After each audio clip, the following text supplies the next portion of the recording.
রমণ মহর্ষি ও আত্মজ্ঞানের পথ। সপ্তম অধ্যায়। অপ্রতিরোধ। যে কোনো সংস্থাপিত ধর্মে অপ্রতিরোধ অবাস্তব মনে হয়, কারণ প্রত্যেক দেশে বিচারালয় ও আরক্ষা দল আর আধুনিক পরিস্থিতিতে কিছু না কিছু প্রতিরক্ষা বাহিনী রাখা আবশ্যক হয়ে পড়ে। যা হোক, ধর্মের দায়িত্বের দুটি বিভাগ। একটি তার নিম্নতম দায়িত্ব, যারা সেই ধর্মানুসার করে তাদের প্রতি ও যে দেশে সেটি স্থাপিত আছে তার প্রতি। আর দ্বিতীয়টি তার পূর্ণতম দায়িত্ব, যারা তার নির্ধারিত পথ অনুসরণ করে জাগতিক সর্বস্ব তুচ্ছ করে সেই সার্বিক আনন্দের খুঁজে জীবন সমর্পণ করে তাদের প্রতি। কেবল এই দ্বিতীয় ও উচ্চতম অর্থে শ্রী ভগবান একটি পথ প্রদর্শন করেছেন, আর সেজন্য তার নিজের বেলায় ও তার অনুগামীদের বলতে পারতেন, অন্যায়ের প্রতিরোধ করো না।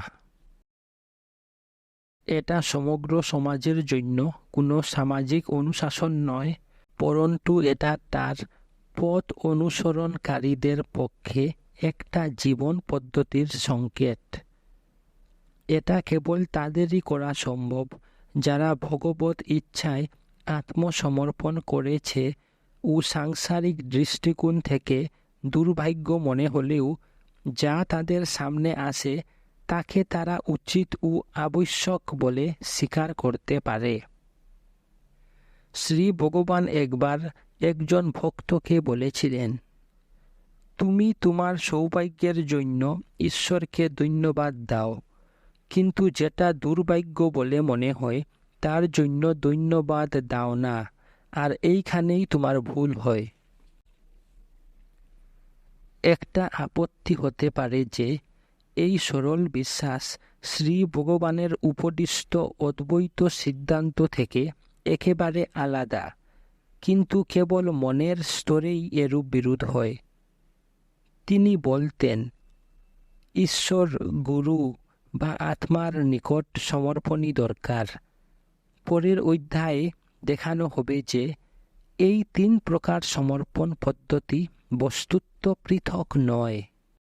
এখানে এইটুকু বললেই যথেষ্ট হবে যে যে ব্যক্তি এই ধারণা ধরে থাকে যে একই আত্মা আছে আর সব বাহ্য গতিবিধি একটা স্বপ্নের মতো বা চলচ্চিত্রের মতো সেই আত্মার আধারের উপর ঘটে যাচ্ছে, সে একজন তটস্থ দর্শকের মতো সব দেখে যেতে পারে। অন্যায় ও উৎপীড়নের যে কটা ঘটনা ঘটেছিল সে সময়ে শ্রী ভগবানের এই মানসিকতা ছিল। গরু মূর্তমের চারিধারে তেঁতুল গাছ ছিল। তিনি যখন সেখানে ছিলেন তখন কখন কখন কোনো একটার তলায় বসতেন।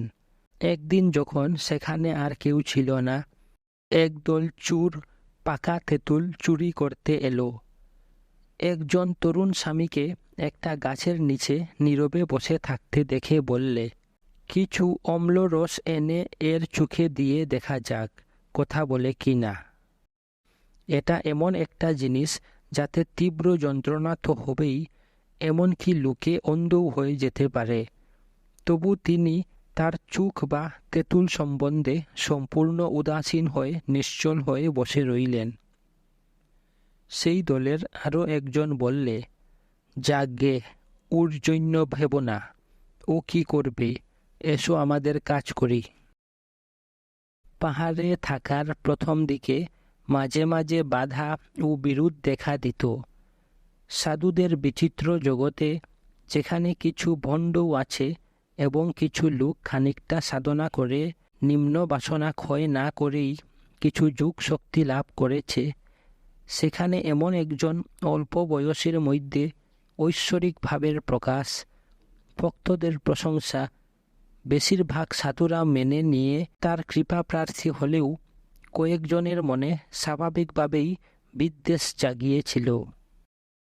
পাহাড়ের গুহায় একজন বয়স্ক সাধু থাকত, যতদিন শ্রী ভগবান গুরুমূর্তমে ছিলেন ততদিন সে তাকে খুবই শ্রদ্ধা ভক্তি করত।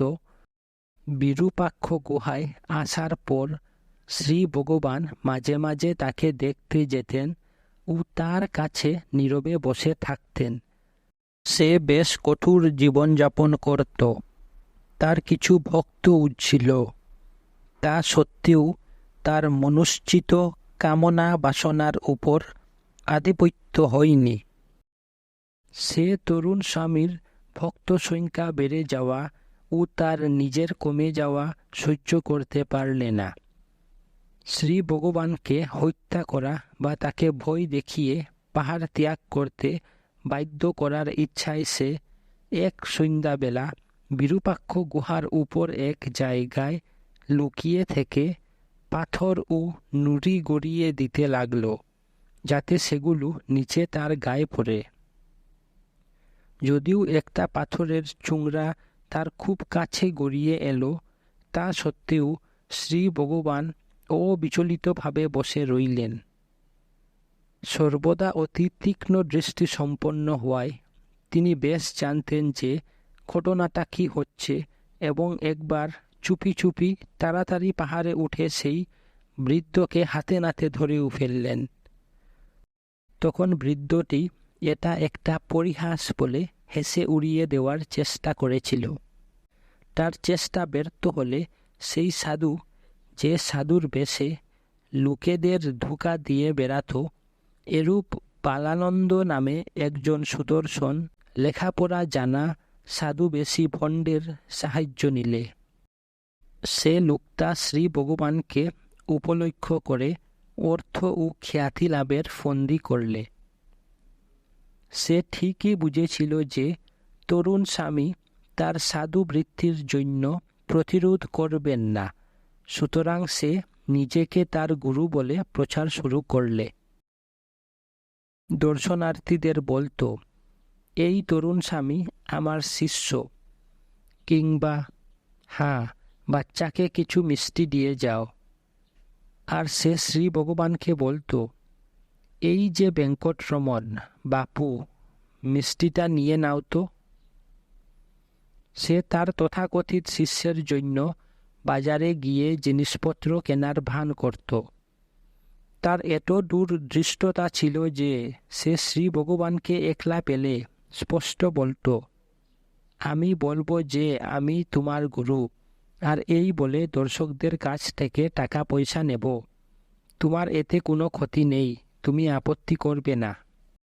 এই লোকটির অহংকার ও অস্পর্ধার আর অন্ত ছিল না। একদিন তার এতই বাড়াবাড়ি হলো যে সে গুহার বারান্দায় শৌচক্রিয়া করলে। পরের দিন সকালে সে তার বাড়তি কাপড় চোপড়, যার মধ্যে কিছু জরি দেওয়া রেশমি কাপড় ছিল, গুহায় রেখে চলে গেল। শ্রী ভগবান কিছু বললেন না। তিনি সকালে পালানিস্বামীর সঙ্গে দূরে একটি পবিত্র সরোবরের উদ্দেশ্যে যাত্রা করলেন। যাত্রার আগে পালানিস্বামী বারান্দা ধুয়ে সেই সাধুর কাপড় চাপড় বাইরে ফেলে গুহায় তালা বন্ধ করলে। বালানন্দ ফিরে এসে রেগে আগুন। সে পালানিস্বামীকে তার কাপড়ে হাত দেওয়ার জন্য যাচ্ছে তাই করলে, আর শ্রী ভগবানকে তৎক্ষণাৎ তাকে দূর করে দিতে হুকুম করলে। এরা দুজন কোনো উত্তর দিলেন না বা গ্রাহ্য করলেন না।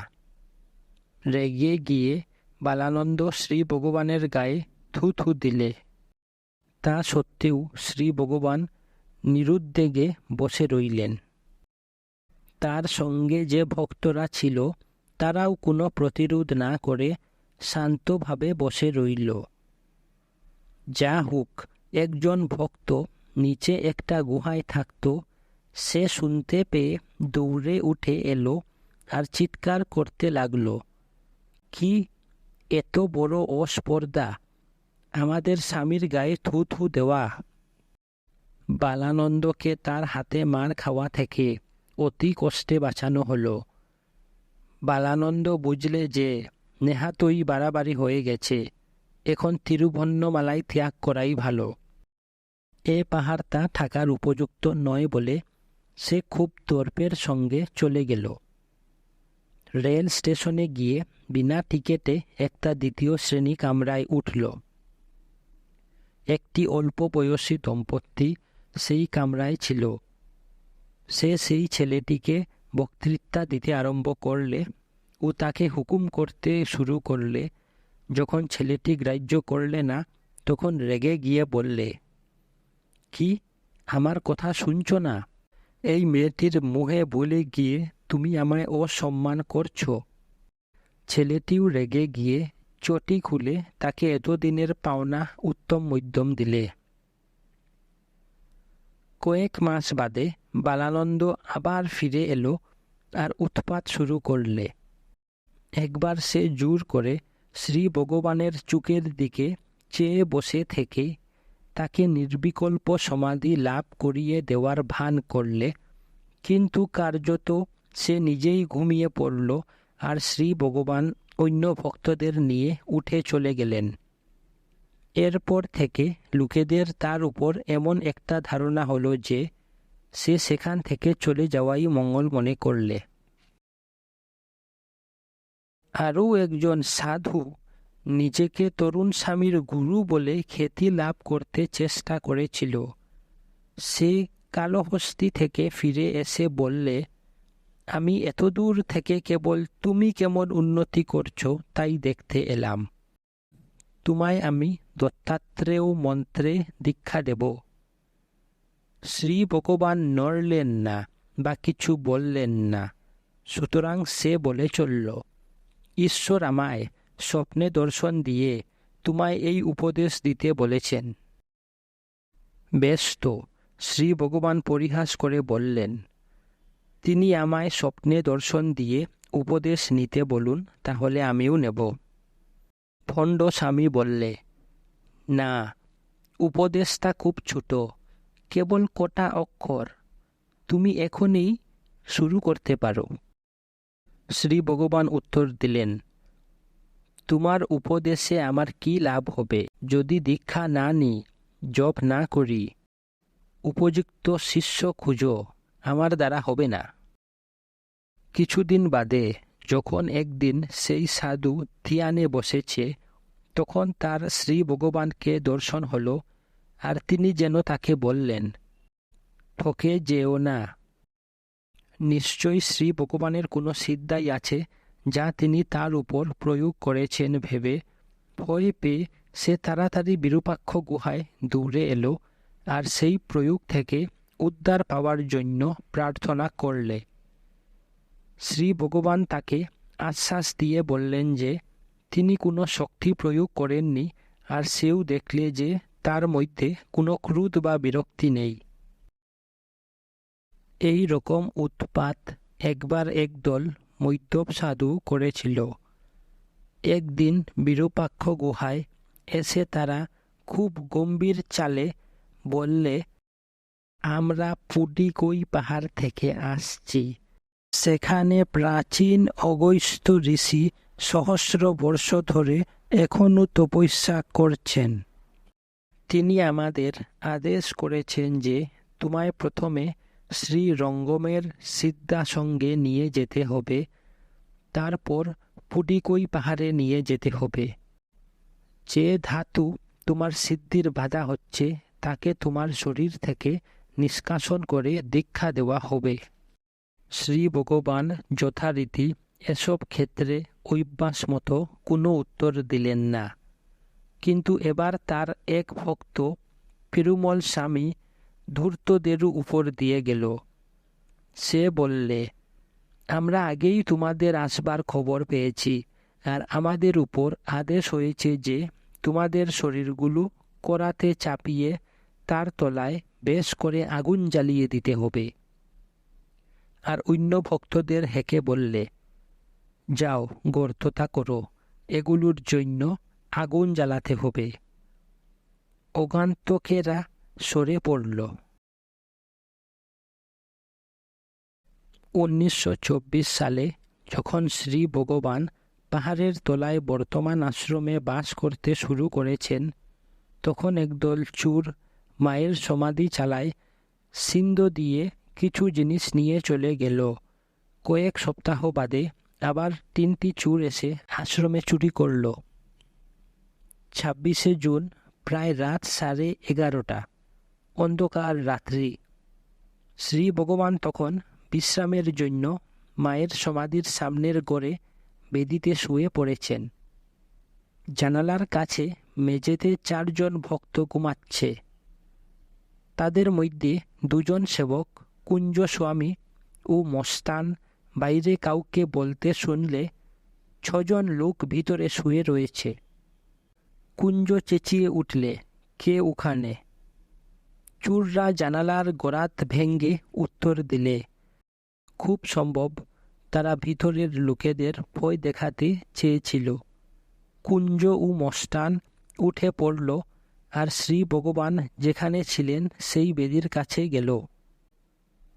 তারপর চোরেরা সেই দিকের একটা জানালা ভাঙলে, কিন্তু শ্রী ভগবান স্থির হয়ে বসে রইলেন। চোরেরা দক্ষিণ দিকে ছিল, তাই কুঞ্জস্বামী উত্তর দিকের দরজা দিয়ে বেরিয়ে গিয়ে অন্য কুটির থেকে সাহায্যের জন্য রামকৃষ্ণ স্বামীকে ডেকে আনলে। কুঞ্জস্বামী যখন দরজা খুলে, আশ্রমের 2টি কুকুর জ্যাক ও কারুপন্য বাইরে বেরিয়ে যায়। চোরেরা তাদের মারলে, জ্যাক পালিয়ে গেল আর কারুপন্য গড়ে ঢুকে পড়ল। শ্রী ভগবান চোরেদের বললেন যে তাদের নেওয়ার মতো বিশেষ কিছুই নেই, তারা স্বচ্ছন্দে ভিতরে এসে যা নিতে ইচ্ছা হয় নিয়ে যেতে পারে। হয় তারা ভাবলে যে এটা একটা ছলনা, কিংবা তারা এতই বোকা যে যা তারা করতে অভ্যস্ত তাছাড়া আর কিছুই তাদের মাথায় ঢুকে না। তারা গ্রাহ্য করলে না। তারা ভিতরে ঢোকার জন্য জানালার চৌকট খোলার চেষ্টায় লেগে রইল। সাধারণত যা হয়, জানালায় লোহার গরাদ লাগানো ছিল।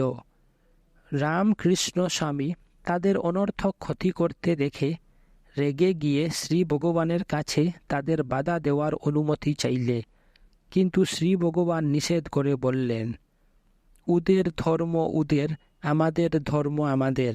আমাদের ধর্ম সহিষ্ণুতা ও ক্ষমা। ওদের কাজে হস্তক্ষেপ করে কাজ নেই। যদিও শ্রী ভগবান তাদের দরজা দিয়ে ভিতরে আসতে বললেন, তবু তারা তাদের জানালা ভাঙ্গা চালিয়ে যেতে লাগল। তারা জানালা দিয়ে পটকা ছুঁড়ে মারলে, দেখাতে চায় যে তাদের কাছে আগ্নেয়াস্ত্র আছে। আবার তাদের দরজা দিয়ে এসে যা ইচ্ছা হয় নিয়ে যেতে বলা হলো, কিন্তু তারা কেবল ভয় দেখাতে লাগল। ইতিমধ্যে কৃষ্ণস্বামী হলঘর ছেড়ে সাহায্যের জন্য শহরে রওনা দিয়েছে। রামকৃষ্ণ স্বামী আবার চোরদের বললে যে উৎপাত না করে যা ইচ্ছা হয় নিয়ে চলে যাক। উত্তরে তারা ঘরে আগুন দেওয়ার ভয় দেখালে। শ্রী ভগবান বললেন যে সেটা করার দরকার নেই, তারাই ঘর ছেড়ে চলে যাচ্ছেন। তারাও ঠিক এটাই চাইছিল।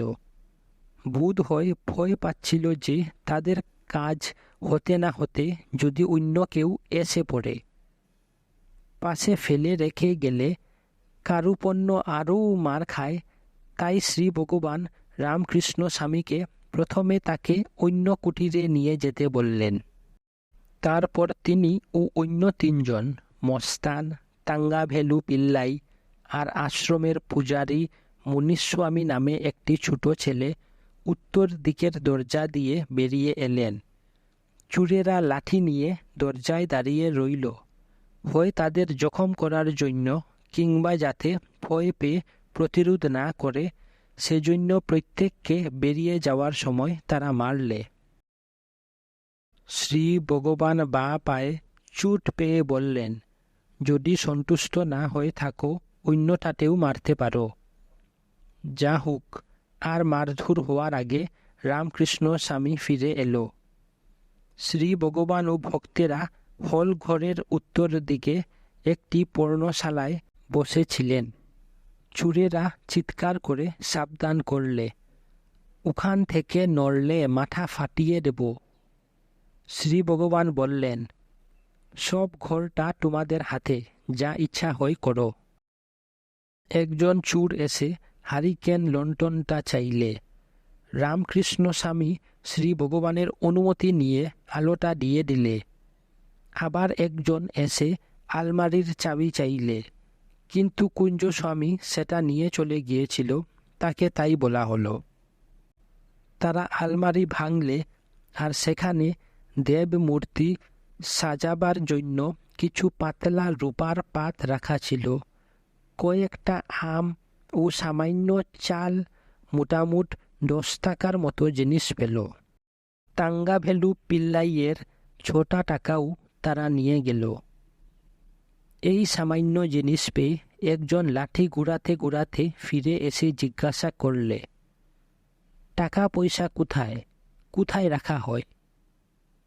শ্রী ভগবান বললেন, আমরা গরিব সাধু, লোকেদের দয়ার উপর নির্ভর করি, আমাদের টাকা পয়সা নেই। চোরদের চিৎকার চেঁচামেচি সত্ত্বেও তাই নিয়ে সন্তুষ্ট হতে হলো। শ্রী ভগবান রামকৃষ্ণ স্বামী ও অন্যদের তাদের আঘাতের উপর মলম লাগাতে বললেন। আর আপনার? রামকৃষ্ণ স্বামী জিজ্ঞাসা করলে। শ্রী ভগবান হেসে উঠলেন আর পরিহাস করে বললেন, আমারও পূজা হয়েছে। তার উরুতে কালশিরা দেখে রামকৃষ্ণ স্বামীর হঠাৎ রাগ হয়ে গেল। সে পড়ে থাকা একটা লোহার ভাণ্ডা তুলে নিয়ে বাইরে গিয়ে চোরেরা কি করছে দেখার জন্য অনুমতি চাইলে, কিন্তু শ্রী ভগবান তাকে বাধা দিয়ে বললেন, আমরা সাধু, আমাদের ধর্ম ত্যাগ করা উচিত নয়। তুমি যদি গিয়ে ওদের মারো, আর কেউ যদি মারা যায়, তবে লোকে তোমাকেই দোষ দেবে, তাদের নয়। তারা কুপথগামী, অজ্ঞানে আচ্ছন্ন, কিন্তু আমাদের ঠিক পথে চলা উচিত। যদি তোমার দাঁত হঠাৎ জিভ কামড়ে ফেলে, তুমি কি তার জন্য দাঁত উপড়ে ফেলো? চোরের দল যখন চলে গেল, তখন প্রায় রাত 2টো। একটু পরে কুঞ্জ স্বামী, গ্রামের মোড়ল ও আরও 2জন পুলিশ নিয়ে এলো। শ্রী ভগবান তখন উত্তর দিকে চালাগড়ে বসে ভক্তদের সঙ্গে আধ্যাত্মিক আলাপ আলোচনা করছেন। পুলিশেরা কি হয়েছে জানতে চাইলে তিনি কেবল বললেন যে, কোটি বোকা লোক আশ্রমে ঢুকেছিল, আর কিছু না পেয়ে নিরাশ হয়ে চলে গেছে।